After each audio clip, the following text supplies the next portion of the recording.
Just about 11 minutes now after the hour of 6 o'clock. No, you cannot hit the snooze button. It is time to wake up. I'm on my bed. Why should you still be in yours? We're talking arts and sport this morning. We start off with arts. We're looking at the art of dance. And with us in the studio, we've got John Hunt, who is a dancer and choreographer and always doing something amazing. He's also a PhD candidate in the Cultural Study Program at the UWI Humanities Faculty. And Bakari Lindsay is a Canadian-based dancer, choreographer, and educator, and co-founder of the Toronto-based Collective of Black Artists. And if you have not seen them dance, trust me, you are missing half your life. I saw them dance on DVD. They are awesome. Good morning, gentlemen. Good morning, Joel. And welcome to Morning Barbados. Let's start by reviewing the workshop.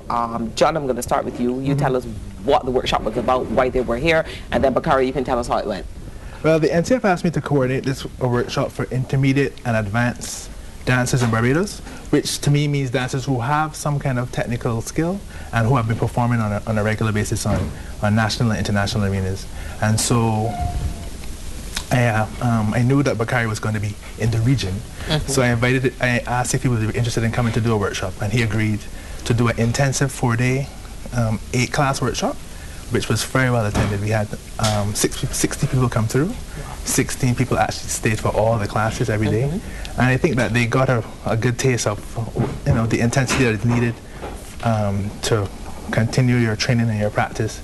And it was a good way to kickstart the NIFCA season. Okay, Bakari, how did it go? It was fantastic. For me, it was the first time actually internationally introducing my technique to the people it was built for, which is people in the Caribbean and African base. So it was really, really exciting to look at dancers' bodies that I thought about when I was developing the technique, and to see how the application, the practical application, how it works. It was amazing and it was exciting. I mean, it was good. I mean, I'm on vacation, but it was a good way. You're on a working vacation. It was a good way to sort of break the beach a bit and have a reason to go to the beach in the morning next day.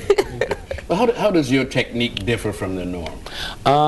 I mean, I began my dance training in Trinidad and Tobago, and I mean, I don't know if you're familiar with dance in the Caribbean, but we have this strange ideology that we're working in techniques that doesn't necessarily respond to the type of dances that we do.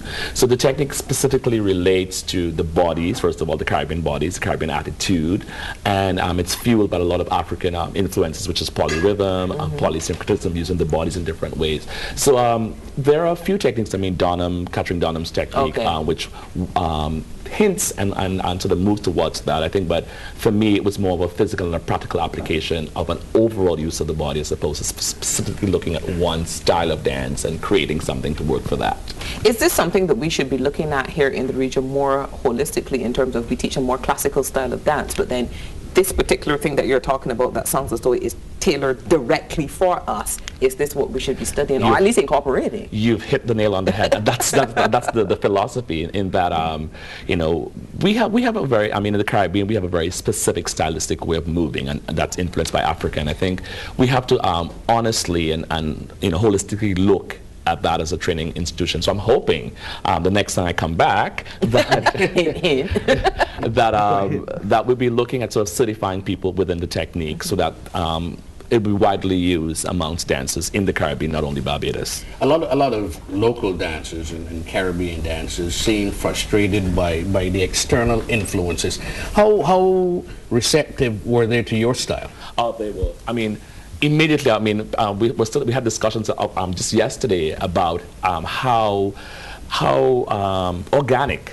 I mean, it made them understand their bodies, made them understand what they were doing physically in the forms that they were doing. So I think it's something that would really grow with the right kind of support. And what I appreciated was the fact that people from different backgrounds could come in and get access to it. So you had your community groups who were mainly grounded in African and Caribbean dance, and then you had your modern and ballet dancers who came in. But everybody seemed to come in at their particular point and was able to get something out of it, and were able to grow as a result of it.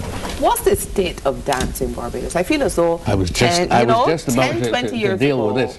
There was more opportunity to see dance at a national level. They always seem to be, and we seem to have had more dance companies. So there was Rontana, there was not Dance Strikes, but there was, you know, I remember Heather, Dance Experience, that kind of thing. Yes. And there seemed to be more dance companies who were putting on more performances. Now I feel as though I have to wait until November to see the Dance Fest, which is more street and jazz and hip-hop dancing, as against the classically trained dancer. Well, to put on the production is an expense, and the groups are there, and they're still, you know, very fluid in terms of forming and dissolution. But what happens is that to put on performance, it's really a cost to any company. So we really would be relying on whatever corporate and government support that happens. So NIFCA and places like Community Independence offer those opportunities to perform. So that's why you see, that's probably the only time you see things happening. Other groups have to really invest a lot of money into production, you know, a high degree of sponsorship, a high degree of patronage in order for those things to be sustained. And so it's very difficult. But why aren't there more John Hunts, for example? John, you and I go back quite a distance in dance, and only last evening I was talking to a young lady about an opportunity in dance, and she said to me, well, it's a way of making a few dollars, you know, but my regular job is something else. Why isn't there this enthusiasm for dance as a profession, as a career in Barbados? Well, I mean, the reality is that it is a love and a calling. And so for people in this region who really want to think about success-driven, being success-driven, let's say, you don't necessarily encourage your child to do something that's not going to be lucrative. So a lot of times, the passion for dance is tempered by your parent or your society, or even in your head, the sense that you want to be able to sustain a life outside of dance. We who have followed the calling of dance, you know, find that you have this long journey of solitude and sacrifice, and then at some point things happen, you know, gatekeepers come along the way to take you to the next place, and so your talents multiply. So I started off as a performer, but now I'm teaching, and now I'm going into administration, and now I'm doing performance administration, you know, performing, you know, those different things. But that doesn't happen until you really focus in on what your passion is. But let me ask you this, while Doug makes a valid point in terms of, okay, I love dance, but the reality is there are not many opportunities for me to make a living from my art. Is that even realistic in a country the size of Barbados? Well, I think that Barbados has this opportunity to focus on what their identity is. And the performing arts offers that opportunity to showcase what is our Barbadian identity. And I think that it's something that you really can't put a small figure on. How much is it important for you to showcase yourself out there? I mean, this is why people like Rihanna and other people seem to capture the imagination of Barbadians even more so, because all of a sudden our name is on a world stage. And I think that the performing arts, including dance, can also do that. And it doesn't have to be that expensive. Okay, but you're still kind of going where I was going, which is that you can't do that in Barbados. I don't think Rihanna could have captured the world's imagination staying right here and doing her performances right here. She had to be taken to another place where the pockets are deep enough to finance her explosion onto the world stage. But the genesis was here. I mean, are they Rihanna's in dance that you see and that you feel we can export? And we have a lot of dancers, Barbadian dancers overseas actually. Charmaine Headley, his wife, is his co-partner in Toronto. We have dancers like Kamal Phillips, who's with Garth Fagan Dance in New York. And we have several dancers who are making their names overseas. Valencia James, who is just here, is a premier dancer in Hungary. So we do have those Rihannas in dance, but they're not as widely publicized because you know, we don't really think of dance in the same way that we think of music. That leads me to my next question. How do we raise the bar in terms of awareness about dance? Well, I think that if we are going to be serious about our cultural identity, that we need to really focus on ourselves. We need to focus on what resonates with Barbadian people. And until we Barbadians can figure that out for ourselves, then we're going to always be in this quagmire of you have to be a success out there to be successful. I mean, the community groups operate on a particular level, the dance schools operate on a particular level, but there hasn't been yet a cohesion to bring all these things into a general conversation about what is important about our culture that we need to preserve on a national stage. That leads me nicely into my next question, which is that for as more years than I care to remember, I keep hearing about this, oh, we must have a national dance company. And it seems to be this wonderful, wonderful mirage that we hold out on the horizon, but never seems to come to pass.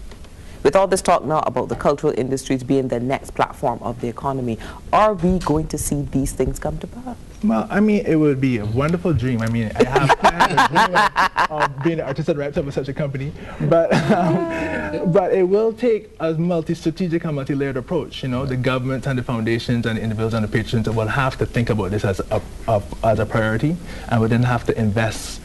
I don't think it's an inordinate amount of funds, but once you give a threshold amount of energy and infrastructure to such a thing, it will generate itself. It will become a touring company, it will become a production company, and it will bring the attention to Barbados. But Carrie, let's talk about some of what we're seeing here on screen. Like I said, I saw some DVD of your company when you and your wife were here, I think about 2 years ago? 2 years ago, yes. And I was completely blown away by the work that you two produce, and you do very, very well in Canada. Yeah, you know, it's interesting because I'm sitting here listening to some of the woes which you think is unique to us, right? Yeah, unique to Barbados, and it's not. It's some of the you know, the funding pockets are deeper, but of course the more money you have, the more you want, and resources.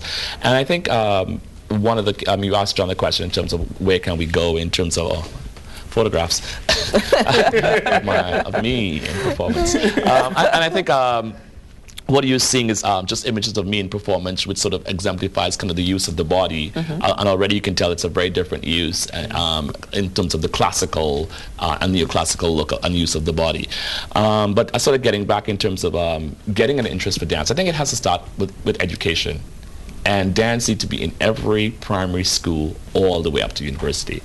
People have to start thinking of dance as an educational tool. I mean, it's the way we're going right now in Canada.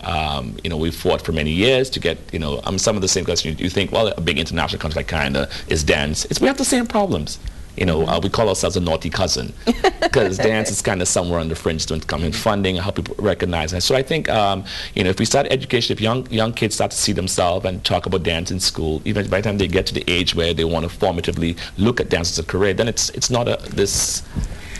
Why can't we have more men attracted to dance? Why is there this scarcity? No, to more classical dance, because you see a lot of guys involved in hip-hop and street and that kind of thing. You don't see a lot of men seem to be attracted to classical dance. Well, I mean, you know, the big elephant in the room, I mean, there's been stigma, of course, about masculinity in dance, and it's interesting, and especially when you look at the African culture, the man danced. And again, it comes back to education. If we educate our young men to think, you know what, this is not something unique, you know, to European standard. It has been part of your tradition. In the same way, I think the reason why they've gravitated to hip hop and those things because they see the masculine, they see the men.